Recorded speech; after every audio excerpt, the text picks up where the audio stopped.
Everybody complains about bad lead quality, but nobody understands why their leads actually suck. Because bad leads is not a diagnosis, it's a symptom. And if you don't understand why it's really happening, you're gonna fix the wrong part of the funnel and your results will tank. I've built over 600 lead gen funnels in 120 niches. And today I'm going to show you how to fix the top 3 lead quality issues people have. Your leads don't pick up, your leads don't show up, or they are a complete waste of time. Let's get started. Number 1, leads don't pick up. Okay, the first symptom of a bad lead is when sales says no one is answering. And this is usually where the whole conversation starts to get a bit messy. Sales says the leads suck, marketing says no they don't, everybody starts blaming each other. But the first question I ask is very simple. Are they actually bad leads or are they just not contactable? Because those are 2 very different things. If you never spoke to them, do you actually know if they were bad or do you only know they weren't contactable?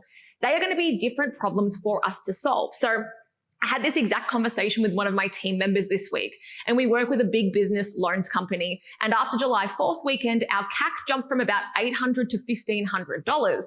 Now, the easy thing for the client to say is marketing isn't working, but that is not an actual diagnosis. It's an opinion. CAC is the scoreboard. It tells me we're losing, but it doesn't tell me why. So we had to find the actual break point inside the system. Now, the client was saying people weren't contactable and loans weren't getting approved. But again, those are 2 completely different problems with different solutions. So we looked at the numbers. And when we looked at the contact rate, that hadn't changed much, but the approvals, that had actually dropped.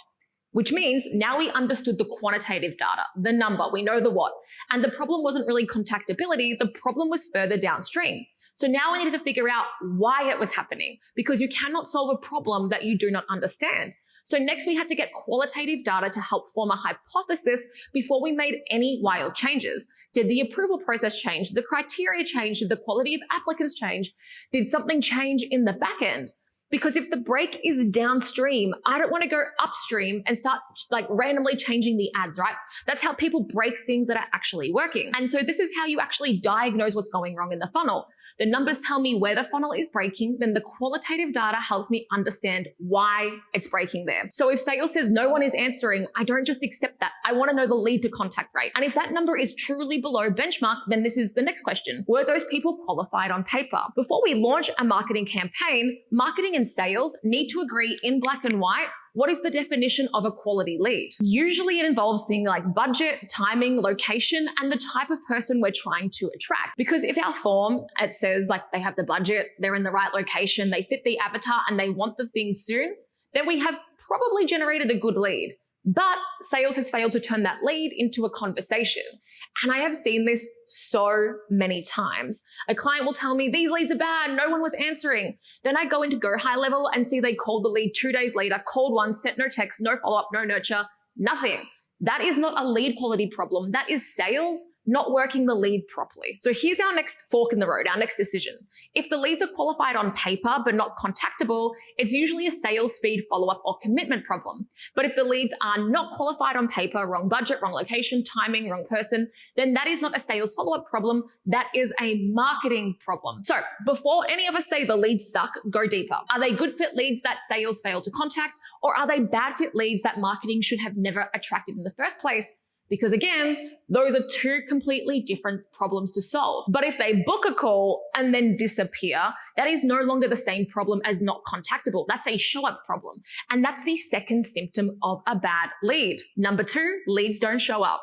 Okay, so they book a call, but they don't show up and they ghost you like they've just entered a witness protection program.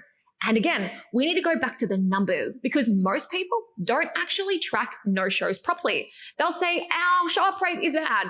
Okay, but are we talking cancellations, reschedules, or true no-shows? Because guess what? Those are 3 completely different problems. I worked with a client spending about $600K a month on Facebook ads, and they had a low show rate, but they weren't tracking those things separately. So at the surface level, it looked like people aren't showing up. But once we split the data, we could actually see that they had a really high cancellation and reschedule rate. Now, a reschedule is not automatically bad. In many funnels I've worked on, those reschedules can have a show-up rate of 70 to 80%. But in some industries, when they reschedule, well, that's just them politely breaking up with you, right? So once we have that, we also have cancellations, which again is a different diagnosis. Why did they cancel? Did we send them something that turned them off? Did they research us and find bad reviews? Did we bring in the wrong person from the start? And then the third is you have true no-shows. And that usually comes down to one of three things. The wrong people booked in the first place, the right people booked but they forgot, or they didn't value the appointment enough to come, okay? Because a booked call is not the win. And the show-up call isn't even the win. It's a show-up call who's a qualified lead and should be closed. That's the win that we're looking for as marketers. But this is where people, they usually forget how lead generation actually works, because before someone buys from you, they have to become a lead. And before they become a lead, you have to sell them on the value of taking that next step of becoming a lead. And sure, they're not like paying you with money yet, but they are paying you with time, attention, and trust. So a calendar booking is kind of like an unpaid purchase. And if they don't show up, it usually means that the perceived value of attending was lower than the perceived cost of their time. So what does this mean? Well, it means that your job after they book the call is not just to remind them, it's to resell them on the value of the conversation. And sure, you can fix the basics like don't let them book too far in advance, get them to add it to their calendar, get them to confirm by text, make your confirmations, explain why the call is valuable. I'll give you a masterclass training at the end of this video so you can watch it if you want to watch like how to do the funnel. But the bigger thing most people miss is this. Your marketing does not stop when they become a lead, okay? Especially if you run paid ads. That person does not enter some magical protected bubble where only your business exists. They go back to scrolling, they see competitors, and they get distracted, very distracted. And I saw this the other day when I was going through some agency funnels for another video on the channel. I submitted a few forms, and within like 10 minutes, I was completely flooded with competitor agency ads. So what does that mean? Well, it's exactly what is happening to your leads. They book in with you, then they go back to the feed, and suddenly Andromeda is serving them everyone else who wants to sell to them. So you actually need to be retargeting them before the call, and not with random ads, but with ads that build trust, remind them why they booked, proof, overcoming objections, and making that appointment feel valuable. Okay, so before you say the leads aren't showing up, go deeper. Are they canceling? Are they rescheduling? Or are they true no-shows? Because each one tells you something a bit different. And if they are true no-shows, ask yourself, did we actually keep selling the value of the appointment? Or did we get the booking and then they disappeared? Okay. But what do you do if they show up to the call and the sales complain that they're a total waste of time? That is symptom number 3. Sales are time wasters. All right, I've been traumatized by a few sales teams, and this is how I handle it. If someone tells me these leads are unqualified, my first question is, against what definition? A lead is only unqualified if it fails the qualification criteria, not if you didn't close it. Because before we launch a campaign, as we spoke about earlier, we should have already agreed on what a qualified lead actually means. And if we agree to those rules and I'm producing leads that meet those rules, then we need to actually ask a different question. And that is, why aren't they closing? And I'm not asking that to attack sales. Sales and marketing are one system. We are on the same team. So if the close rate is low, I want to know what is actually happening on those calls. What objections are coming up? Where are people getting stuck? Are they asking about price too early? Do they understand the offer? Do they believe the problem is urgent? Do they believe that we can actually solve it? How are they coming into that call? Because sometimes, yes, the leads are genuinely unqualified, and sometimes marketing did attract the wrong person. So maybe the ad was too broad, the offer was too soft, the form didn't filter hard enough, the funnel made it too easy for the wrong people to book. And if that's true, go fix your marketing machine. But sometimes, often, the leads are qualified. They just require the sales team to actually do a little bit of work. A lead is not bad just because it requires some selling. And this happens particularly when a sales team is used to referral leads and organic leads, or people who have been like watching content for many, many months, webinar or whatever. Those people already trust you. They already understand the problem, and they are already much closer to buying. So when the same sales team starts taking cold paid ads, suddenly they go, these leads are terrible. No, they might not be terrible. They might just be colder. And cold leads require a bit more work.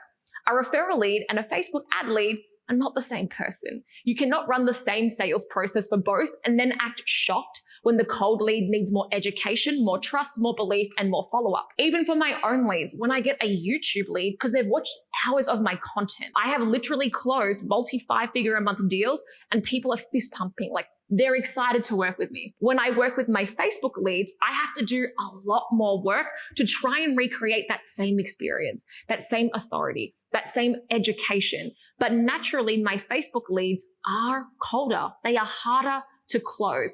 And often when they come from YouTube, they've already got the belief that they need Facebook ads. So I'm not trying to create that belief. And they've already got the belief that they want to work with me. All I'm doing is figuring out whether they're a good fit.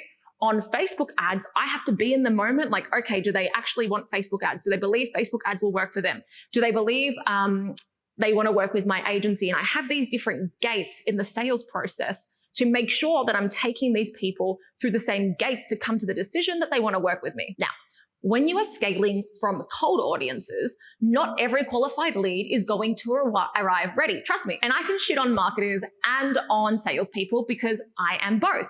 And I honestly believe that if marketers had to spend just one day in their whole life doing sales calls, lead quality would go up around the world. Partly because they would finally respect what sales actually had to do. Most of them don't understand, but also because they would be talking to the target market.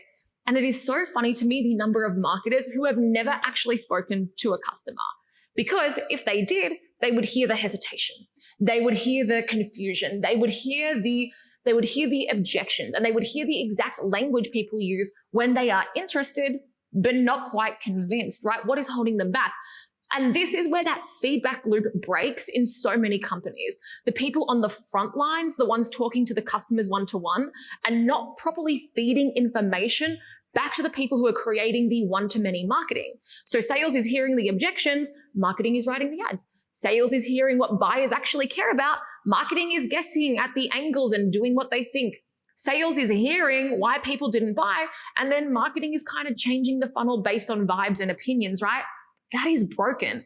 And if you want better lead quality, you have to fix that feedback loop. So you have to understand the fix is not blaming sales or blaming marketing. You are one system. You are one team. The fix is building a way that marketing can get that data. So here's what you're going to do. If you're a marketer, you're going to go and get all the calls that closed. What did they say in the form? What ad did they come from? What problem did they have? What objections did they raise? What language did they use? What made them ready? What did the sales team say? Then you're going to feed that back into the system. That is going to give you new ad angles, new landing pages, new form questions, new pre-call content, new CRO split tests, and you should be creating sales enablement tools for the team. That is how you improve lead quality, not by arguing about whether the leads feel good, but by studying the people who actually paid you money, understanding why they bought, and then optimizing the system to attract more people like them at scale. Okay. So when sales says these leads are time wasters, no, don't just accept that. Again, you're going to ask, against what definition? Did marketing bring in the wrong person? Did the funnel fail to filter them? Or did sales get a qualified cold lead and not know how to move them through the buyer journey? Because this is the flavor of this video, those are completely different problems. And if you diagnose them the same way, you will fix the wrong thing. All right, if you want to see my full $1 million lead gen system and see how to actually do this, watch this video next.